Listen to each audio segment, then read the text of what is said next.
So next speaker is Professor Shiva Gopalakrishnan from the Mechanical Engineering Department, and he'll be talking about using Python to drive OpenFOAM. I'll talk very little bit of Python. Okay. Okay. I'm sorry for that, but That's yeah, a little bit of Python. All right. So he is basically a computational fluid dynamics person. He's used OpenFOAM, built solvers for OpenFOAM, and he's a professor, assistant professor in the Mechanical Engineering Department. Thank you for accepting our invitation to speak here.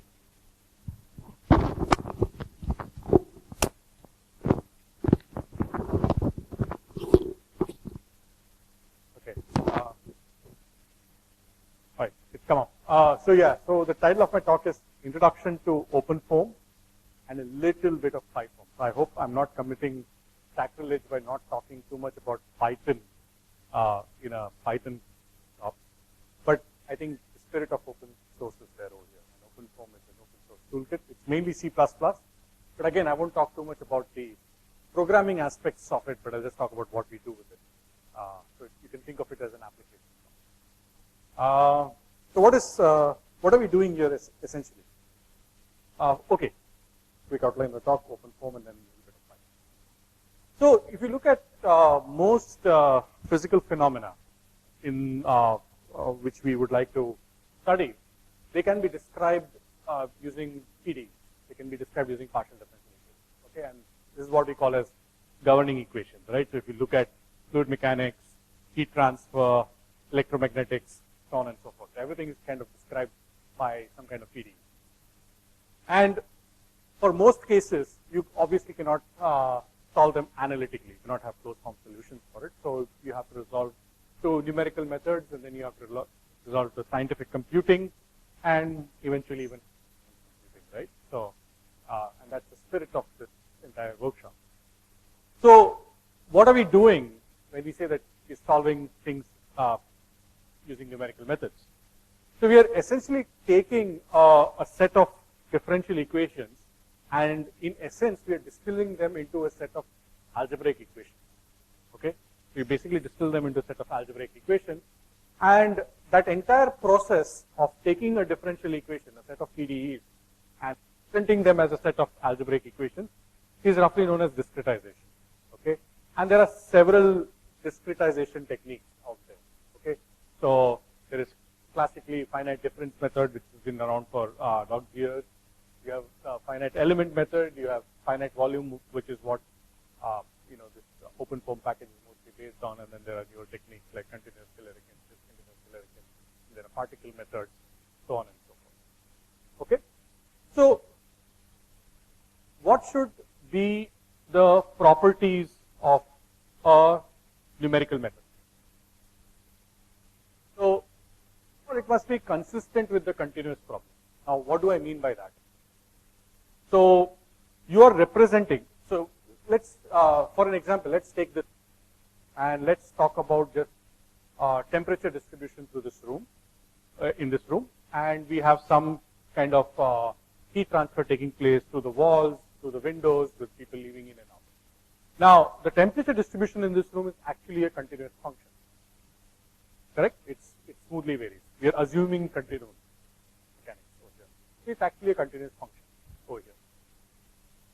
When we discretize them, we generally generate grid points, or we generate computational cells, or we put in some particles.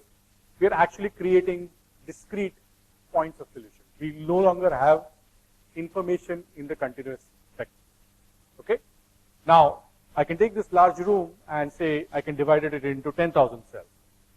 Then you have, let's assume that the width of this room is 10 meters. I mean, 10 meters is probably large, but anyway, okay.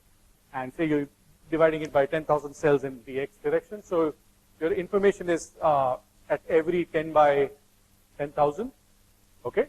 So that many, so it's every 1 centimeter you'll have information. Correct? Now, if I keep increasing my solution, do I recover back my continuous temperature distribution? That's what consistency means. So your numerical method should be consistent, that as you keep increasing your resolution, you should recover your continuous operator. Okay? It must be stable. Now, most of these numerical methods, right, whether it's you're trying to solve for a steady problem or solve for a transient problem, you do some kind of iterative steps to reach a solution. Now, as you take each of those steps, the numerical method must be in the sense that the errors should not grow out of bounds. Okay? So the moment you introduce a discretization, you're introducing some amount of error into the solution. Okay? Even if your computer, even if your floating point arithmetic, etc., is perfectly fine, it's perfectly accurate, the step of discretization itself introduces some amount of error. Now, this error should not grow as your solution proceeds. This error should remain bounded. And if that error remains bounded, then your numerical method is stable. Obviously, if your problem is stable and it is consistent, it will then converge to the right solution. Okay? Hopefully, it will converge to the right solution. And that's nothing known as the what? Anybody here knows that? It's known as the Lax equivalence theorem. Right? So if you have a consistent and a stable solution, it will converge to the right problem. Okay? It also must be as accurate as possible. Now, if you remember your Taylor series expansions, when you're trying to approximate the first derivative, second derivative, etc., you tend to neglect some amount of terms. So you want to have as much accuracy as possible in your numerical method. It also must be efficient. Why do I say it is efficient? Now, suppose you have a numerical method, it has all the first three characteristics, but let's say it takes enormous amount of computing to give you a solution. Then it's useless. Right? So, for example, if you want to have a model for doing weather prediction, and you want to do a 3-day forecast, but the fastest computer in the world takes 10 days to predict it, it's useless. It's not efficient anymore. So you cannot use a method of that sort. So your method has to be efficient. And finally, it also should be geometrically flexible. Now, this room is fairly oddly shaped. Now, if I'm not to solve this room, then it's trouble. And forget it trying to solve something very complex, like, flow over a large aircraft, which is exterior vehicle aerodynamics, things of that sort. So, if you look at it, the kind of examples that we deal with, there's a lot of complex geometry, and your method should be geometrically flexible as well. Okay, so what do we generally do with these? So you have a generalized conservation equation, could be anything. I mean, for now I'm just showing you a conservation equation with a variable t. So it has some temporal component, a temporal derivative. It has some convective component, a convective flux, some diffusion, and some source. Okay. So essentially, what we are doing in so OpenFOAM. Okay. Now coming to OpenFOAM, OpenFOAM uses the finite method. So what it really does is that it takes this equation, okay, and then it basically integrates it over small control volumes. And now your control volume is nothing but computational cells. You basically divide your entire domain of interest, or what you call as computational domain, into several small computational cells, and then you solve this equation integrally and in time over these small computational cells. Okay? I won't go into the mechanics of the finite volume method in this lecture, because basically that's a workshop on its own, and it's also a full course on its own. Okay? So what I'm going to tell you is that OpenFOAM kind of uses this kind of technique to solve the computational problem.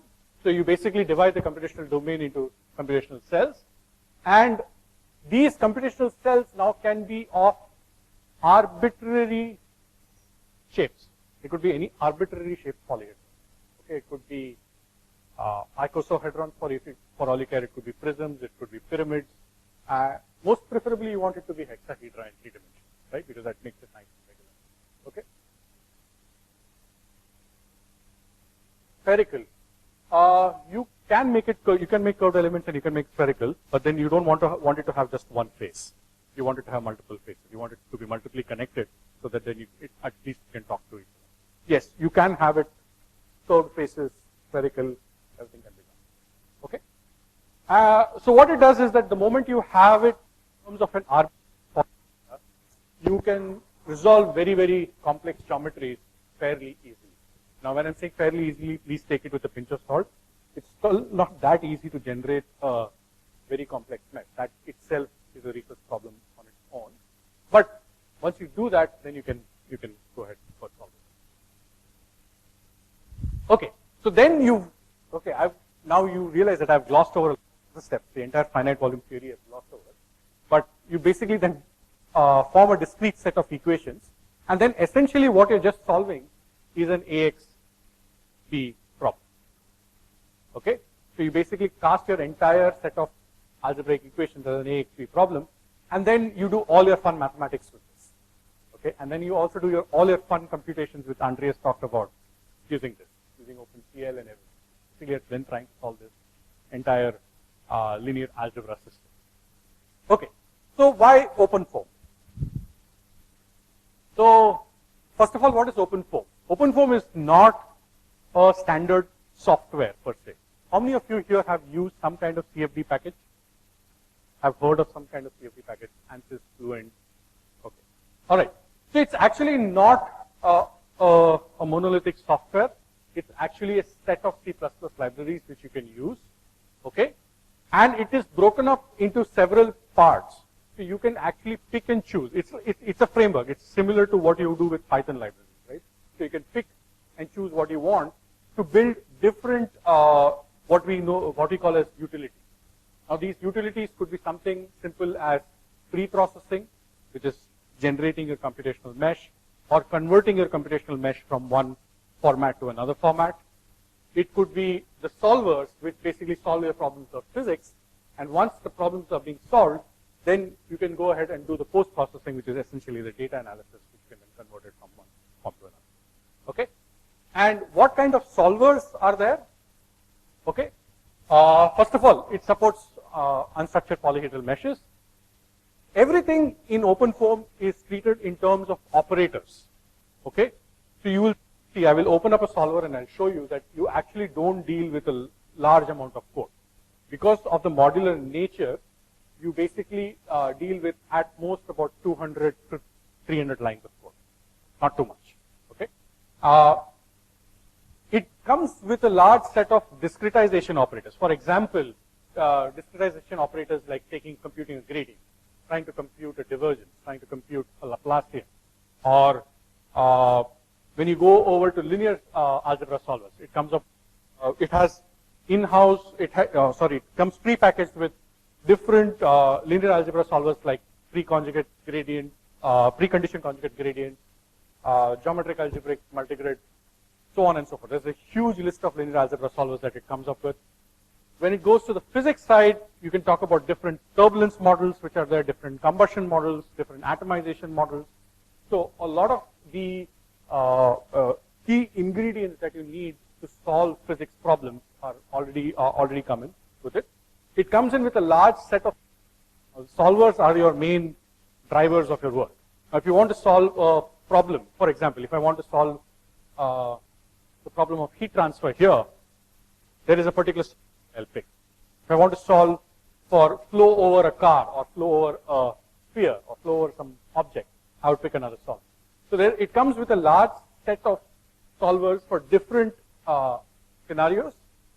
But if there is a certain scenario that is of your particular interest and there's no particular solver there which matches your needs, you can actually go and program it and implement it very, very quickly. Okay? The good part is it is already MPI parallelized, so you don't have to take the headache of programming, for doing parallel programming. It will actually run in parallel out of the box over any n number of nodes. And the main emphasis is on reusing code through libraries. Okay, so essentially this, so it is the key slide. So it actually focuses on programming in a natural language. So if you look at it, the top equation is basically some kind of conservation equation. Okay, it's for those who you recognize it, it's actually conservation of momentum. Okay, and represents representation of that equation, which is actually a matrix equation because u, which is a velocity field or a momentum field, will actually have vector components, and you represent it as a matrix, vector matrix equation, and then you say that you take the time derivative, that is ddt of rho u, you take the divergence of cu, you take the Laplacian of mu u, and then you solve it explicitly with taking the gradient of pressure. Code you work. So, what kind of time integration scheme do I use? Do I care at this point of time? No, I don't. What kind of scheme do I use, numerical scheme do I use to compute it? At this point, yes. So you can actually choose a lot of this in runtime. So typically what happens is that if you are, say, grad students or a researcher in a lab, and you have a problem of your interest, and there is no commercial alternative, either because of price or it just doesn't exist, for you to develop a code from scratch means an immense amount of pain, because then you have to go and start writing the time integrator, you have to write the differencing scheme, you have to write or at least pull in a linear algebra solver from somewhere, and an enormous amount of time goes in trying to just set up, write, and then debug this. Whereas a modular architecture like this, it's very, very quick to implement a certain, physics that you would like to study in a framework like this. Okay? So, you don't care what schemes are being used underneath until you reach the point that you actually want to run the code. Okay? Okay. So, the advantages are obviously now you're doing programming higher level. So, you're dealing with lines of code which is only about like 200 at the most. So, debugging becomes easier. So, the common assumption is that programmers create one bug every 10 lines of code. Right? That's what IBM goes by. So if you have 200 lines of code, that means 20 bugs. Now 20 bugs you can debug in a day, hopefully, if you're good. If you're going to write 10,000 lines of code, that means the number of bugs increases, and it usually increases exponentially. So this is a very good model. The fact that a lot of the base libraries and the base code has already been tested out in open source, in the sense that it's out in the public domain. So it's a good chance that somebody has already spotted a bug, or if there is a bug, there's a much higher probability of it being caught. Okay? The disadvantages, obviously, I'm telling you all the nice points, obviously, there are some disadvantages and drawbacks. First of all, the learning curve is a little steep, because you need to be involved, and you need to have a good understanding of at least some amount of object-oriented programming. And the last thing is the installation on non-Linux platforms is not exactly out of the box, but this is being remedied. Now there are versions which run effectively on Windows, and also, it runs nicely on the Mac. So at this point, I'd like to, just quickly show you how this code looks. Is this terminal visible to most of you? Or should I increase the font, the last thing? Raja? It's good? Okay. All right. So I have already gone ahead and installed and everything over here. By the way, there is a project which runs in parallel to the FOSSEE project called as the Spoken Tutorials. I think has that been talked about here? No. Mentioned. Okay. So there is a project called as a Spoken Tutorial project. It's a website which has video tutorials, 10-minute video tutorials of all the open source software which is out there. These are tutorials which are created here. So there is, apart from, I think there's several for Python as well, right? There's several for Python. Okay. So there are about 15 OpenFOAM tutorials, and the first two are basically just installing it and running it. So you can go ahead and look at that and to see how to install OpenFOAM on your system. So I've gone ahead and installed and done everything over here. Just to give you a quick look at OpenFOAM. So the main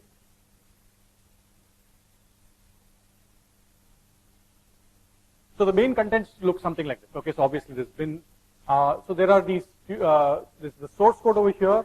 and then there are the applications, okay, and there are some tutorials, and these are etc. Then these are all the binaries and some other setups.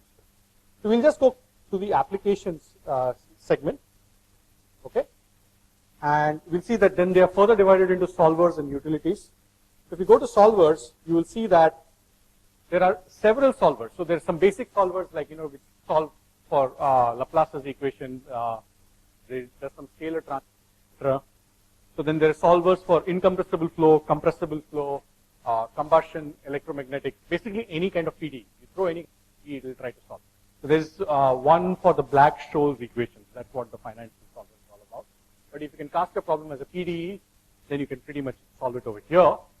And I'll quickly show you what the structure of the code is. Okay, so this is an incompressible flow solver. Okay, and you basically see that okay, it includes some headers, etc. And the entire thing is just this. Okay, so you're just taking ddt of u, divergence of pu, then Laplacian of uu, and you're solving it with the gradient of p. This is basically a predictor corrector method. If people are aware of PISO method, is essentially a PISO method implemented here. And so this entire bit of CFD code is about 112 lines, comments, etc. included. Okay, so that's pretty neat. So you're able to develop an entire incompressible flow solver, implementing the PISO method within about 100 lines of code. So that's you can do that. And if you want to go and run it, okay, so I'm just going to show you a tutorial case for this IcoFoam. Okay, and this is a standard problem called, where am I?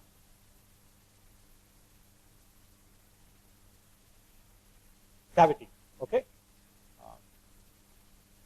I'm just going to clear this case. So this is the power of Python. So this is what the Python comes in. See, if you look at it now, I've already run this case, and then there are several files over here, and I just want to get rid of all the files so that it return back to the initial condition.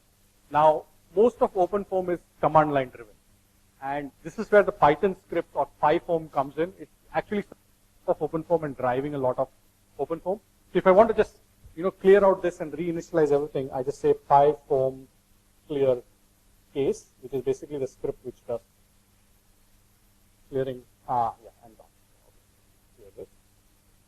Okay, so it's pretty much cleared up everything, and it has only the initial directories and some other log files.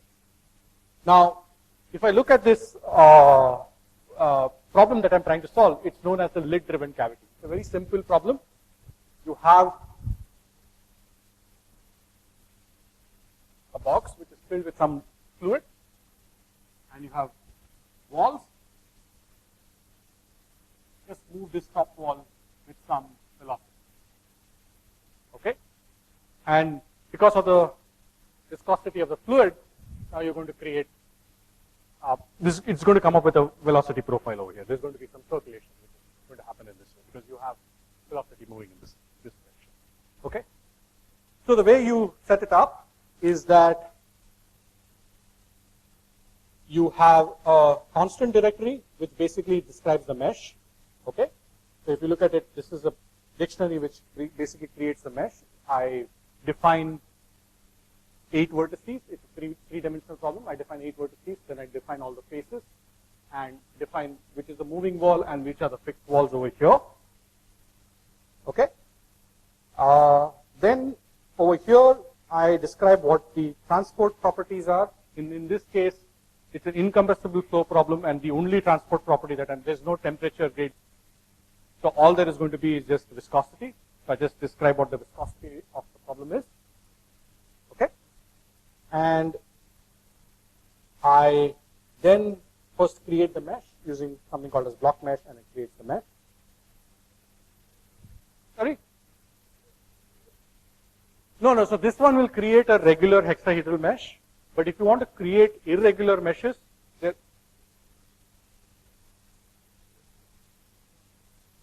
correct.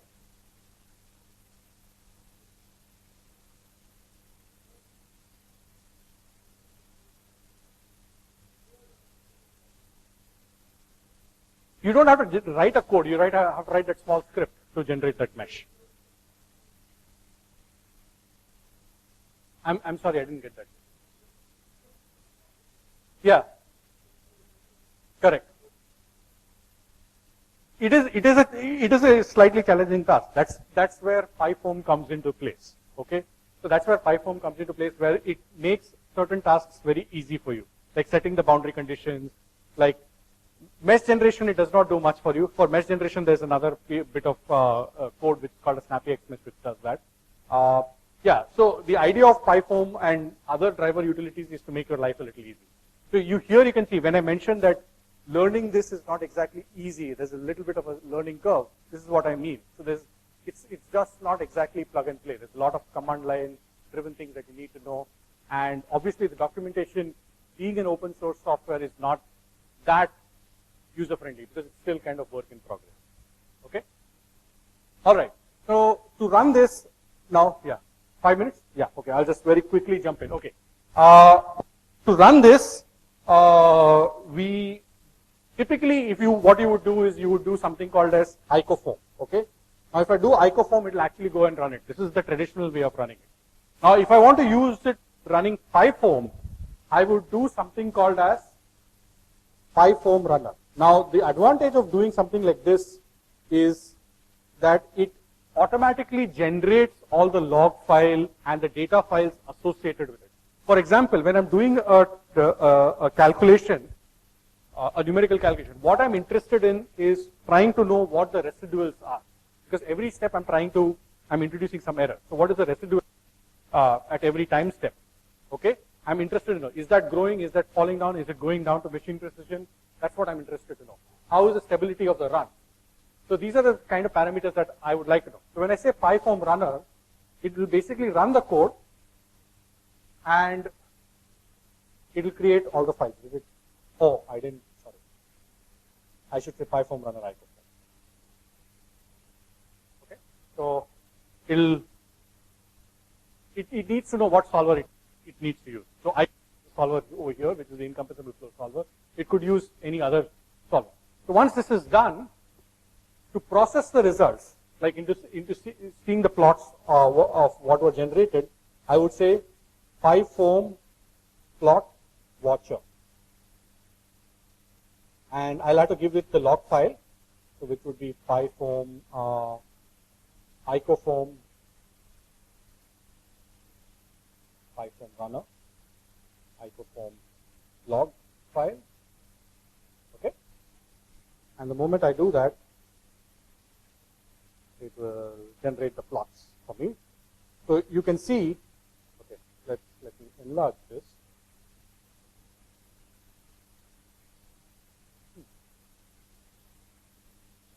I don't know why this is behaving this way, but anyway, okay. So you will see that this is the residual plot of the pressure equation. This is the residual plot of ux and uy, and you see that it's gone down to. So as the simulation progresses, you can the fall in the residual, and you can see also the residuals in the global and the cumulative continuity errors which are being introduced by the discretization, and you can see that this is of the order of 10 raised to minus 16 or 10 raised to minus 17. So that's down to machine precision again. So what PyFOAM does for you is that it provides a lot of these good wrapper utilities on top of it. To make your process of running OpenFOAM cases very, very smooth, and helps you a lot in data analysis of the results. Okay. This has it's a transient computation once it has reached steady state. Yeah, it's time. Reynolds number is probably less than that. It's laminar. There's no turbulence. Yeah, it's less than 100. Yeah, the correct. It has to be 100 because your kinematic viscosity was 1e minus 2, and the velocity was 1. So it is 100. Okay. So that's one thing. The other thing is that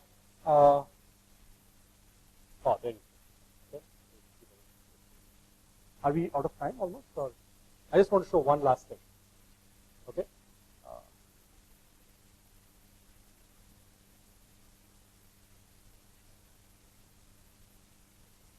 So I mentioned that you can run this in parallel very easily.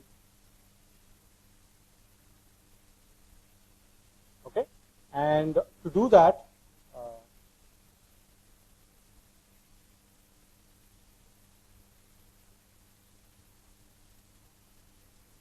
okay, and I'll just do a PyFOAM clear case.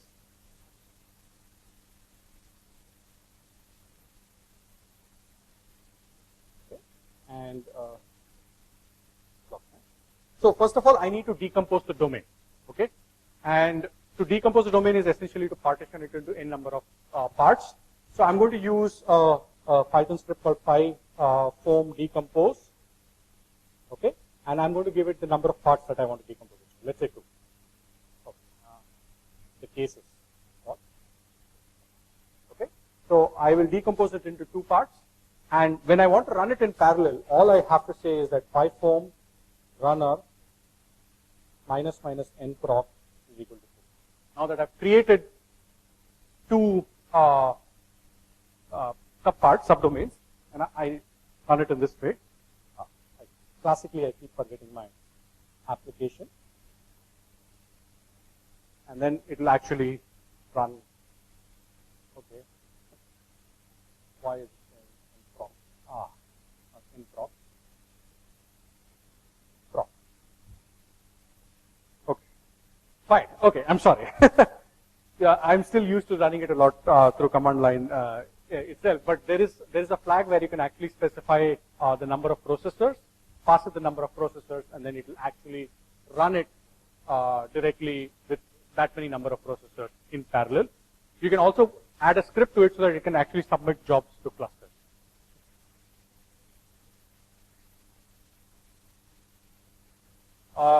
You are probably right. Let me try that.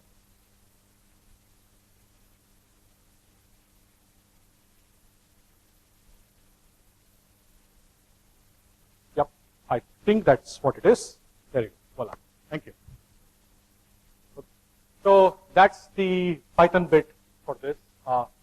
And I hope by the time we come to CP next time, we have a full-fledged talk just on PyFOAM, which is driving OpenFOAM. All right. Thank you. And I'll take any questions.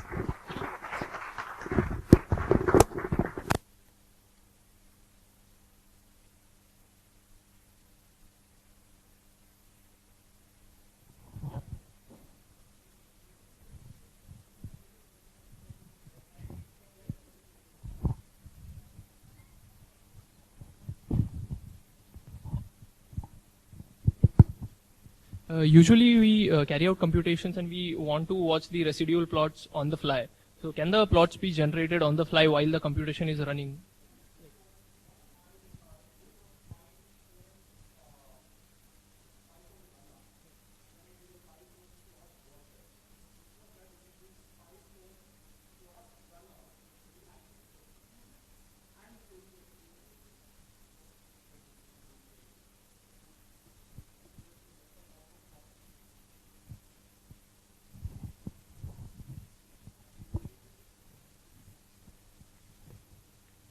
Okay, so in the interest of recording, I will repeat it.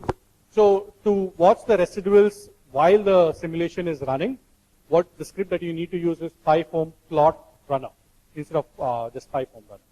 Okay, so you'll be actually able to see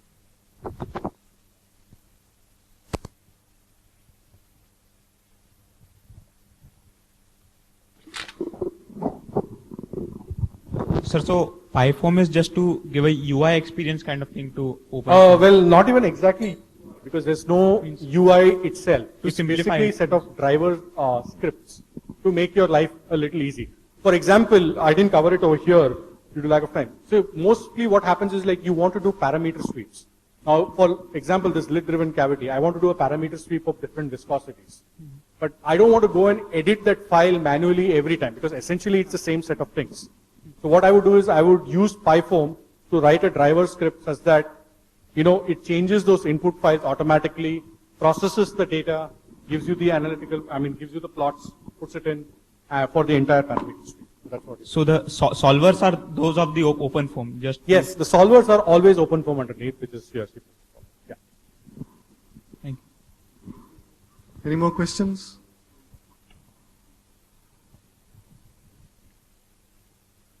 Okay, so if there are no more questions, let's thank the Okay, speaker thank you. again. Thank you very much. And we'll hold you up to your promise for a tutorial or a longer talk on Python, PyFOAM next time.